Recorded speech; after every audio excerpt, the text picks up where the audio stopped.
Hi guys, welcome back to the channel. My name's Jason, I'm your watch guy today. Today we are reviewing a micro brand from Australia that has Nordic heritage, let's say. The brand owner is Susan Galvin, an absolutely fantastic watchmaker. Look into her as well as the brand and honestly you'll be quite impressed.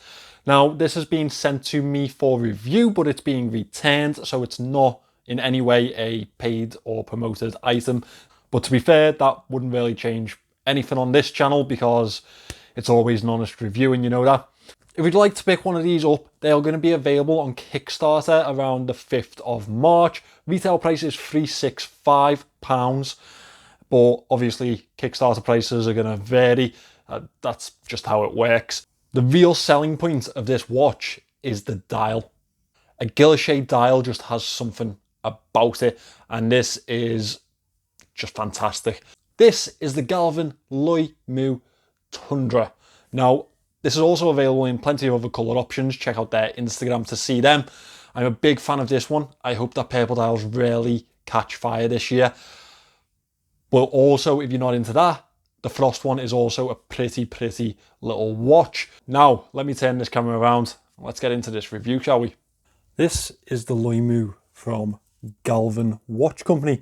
Now we have seen Galvin on the channel before.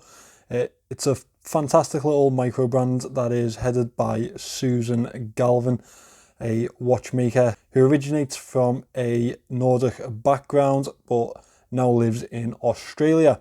This is going to be a Kickstarter release. It'll be around the 5th of March, I believe. It's packed with a Miyota 9000 series movement, and it will be around £365 retail. Now, there will be special pricing for the Kickstarter, as there usually is with these things. Look at that dial, it's absolutely gorgeous. The Guilloche pattern on there is just fantastic. Now, this is the Tundra colour option, and, well, it's purple. So, yeah, it's got a fancy name, but it's definitely a purple dial. Now, there's a lot going on with this watch, however, it does come across as a nice simple dress piece, nice simple sports wear for an everyday sort of occasion, I think. It's 316L stainless steel, and the casing has a lovely level of brushing and polish. The case also gives me a little bit of a vibe of the Speedmaster or Seamaster range with these curved lugs. Very nice effect with the polish on the inner side of the case itself is very wearable. I really do like that accent of the polish on the brushed sides. It's an absolutely fantastic case shape on here. Very petite watch, although it is 40mm in diameter, so it's not the smallest watch in the world, but it does feel much more petite on wrist. Let's talk about the dimensions. So, as I say, 40mm diameter. It is 11.5mm thick, 45.5mm lug to lug. Makes it a very wearable piece, and as I say, it does feel rather petite on wrist. It does have a nicely fitted bracelet. These are 19mm lugs. We'll talk about that a little bit later. Now, the accent between the polishing and the brushing on the side here, the polished edge to the bezel and the brushing to the casing itself, and then the brushing to the upper side of the bezel, gives a nice breakaway from the brushing. It's a nice level of finishing also throughout the case. It's been well done, to be fair to Galvin. We do have a screw down crown over to the side here. It is a signed crown, coin edge, very easy to get hold of. It is smaller in stature than most, but it does fit this watch very well. First position is date, second position is the time, and it is a hacking movement. It's a 9015, I believe.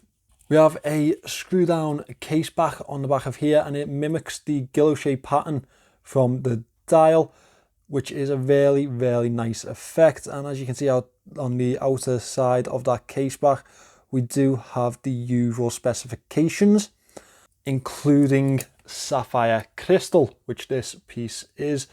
It is a flat piece of sapphire crystal and has plenty of levels of AR coating. As you can see, there. It does catch a lot of blue in the light, in certain lights anyway. Now, I will again come back to that at the end of the review. Altogether, by this casing, the watch is provided with 100 meters of water resistance. For a sports watch, I think that's a perfectly fine level. We're not looking for dive standards here. Sports watches are not going to be rarely worn in the depths, are they? So we can definitely let them off with 100 meters, more than let them off in fact. As we move into the dial, it's really the feature of this watch. There's plenty of different colorways, some really bright colors coming from Galvin at the minute.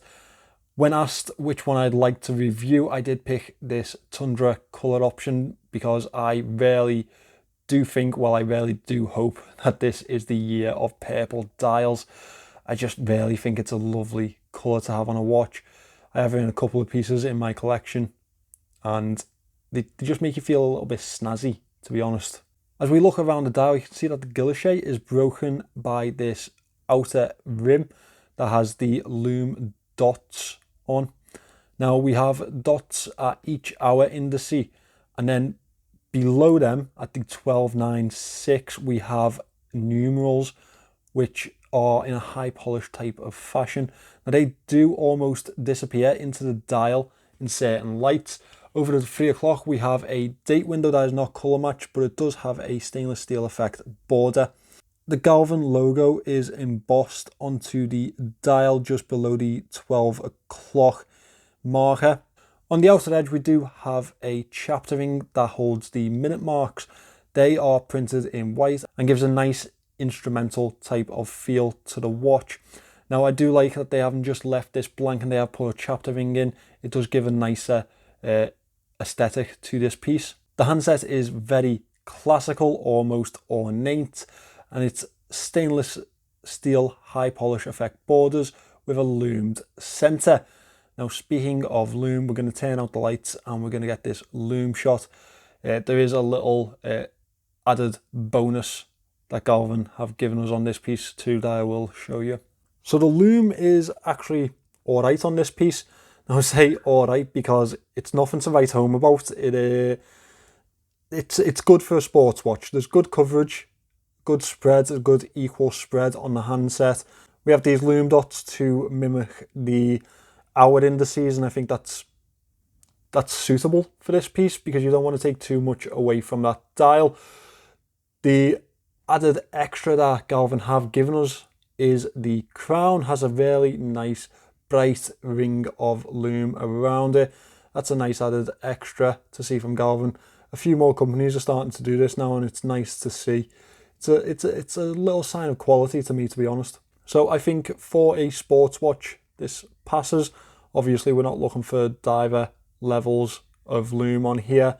It does the job, and it does the job well, with a little added benefit, I guess. So now we move away from the casing and the head of the watch, and we move to this bracelet. It is fully brushed, and it is a little bit of an unusual bracelet on this one. As you can see, it is almost mimicking a 3-piece bracelet. However, it's one mono block piece on this one for each individual link. I actually rather like the design of it. I think it's a little bit different while being something that we're used to. We have female end links, they're solid end links also. One thing I will mention is that the female end links aren't the biggest benefit because it kind of jams up at the next link. It won't go any lower than that. However, it does provide a really nice fit to wrist, this watch, for me anyway. We have push pins on this one. As we lead into the clasp, you can see the Galvin logo is etched into that there. Double pushes either side, brushing through the center, a nice high polish finish through the sides. We have a milled fold out clasp. Only 2 levels of micro adjust on here. Would have liked to have seen some more to get that really nice fit. However, 2 sports watch, they can kind of get away with it. As I say, I would like to have seen more, but it's not the end of the world. The bracelet itself is fully brushed even on the sides, which is nice to see that they've put some thought into that finishing also. So throughout the watch, there are only a couple of pieces or a couple of spots of high polish finishing, and they've really picked the marks, to be fair to them. So let me pop this one on wrist, quick wrist shot for you, and then we are going to get into the moan section. There are a couple of things that you probably already expect because I've pointed them out throughout the review, but yeah, let's do that. So this is the Galvin Loimu on wrist, £365 retail. I do really like the fit of this watch. It does fit very comfortably to my wrist. As I mentioned, the links don't completely fall down, but they do curve to wrist very well, which gives you a really nice fit. 40mm has never felt so delicate on my wrist, I don't think, but I like it. I really do like it. It's the right level of mixture between a dress and a sports watch for me. It has that lovely Guilloche dial that gives a dress feel, but it has a sporty casing that I think a lot of us will appreciate. Now, there are a couple of moans to mention on this piece, so let me get into that. So first of all, the level of AR coating on this one, it doesn't really do it for me. The thing is, the dial is a real spectacle for this watch. I think that's really the selling point. It is the USP.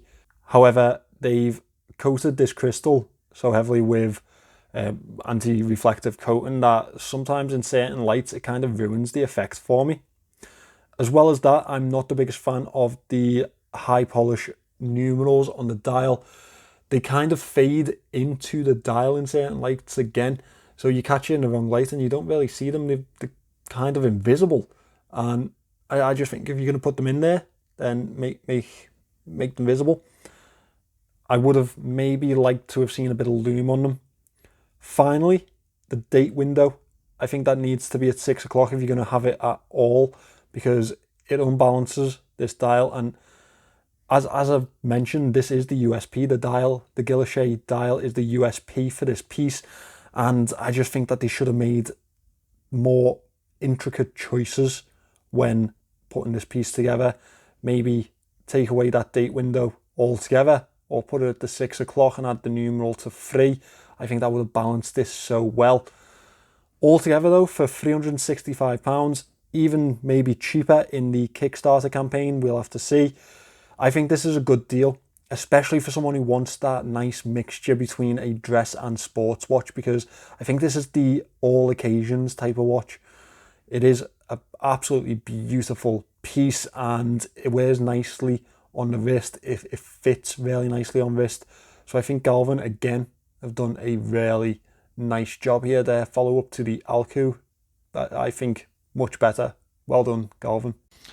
So as every watch does, this one has its issues or things I'd like to be improved. However, I think it's a fantastic watch, and if there's a big discount on the Kickstarter, it's going to be a fantastic deal. So jump on that as quickly as you possibly can. Otherwise, $365 at retail, I don't even think that's a bad deal, you know. I think that's well within the market parameters of what you'd expect, especially with the 9000 series Miyota in the back of it. Galvin are one of those companies I really do look forward to seeing what they're going to do next. Now, I've reviewed their Alku, which was a beautiful watch, just not really completely my style. This one is much more in line with my type of style. That sporty case is very much me. I think now for Galvin, they could probably go either field watch or diver for the next release, and either one would be, I think it's going to be absolutely fantastic. So I can't wait to see what Susan does next. Thank you for watching this, guys. Please remember to subscribe to the channel. I'll be back with more content very soon, and I'll see you in the next one.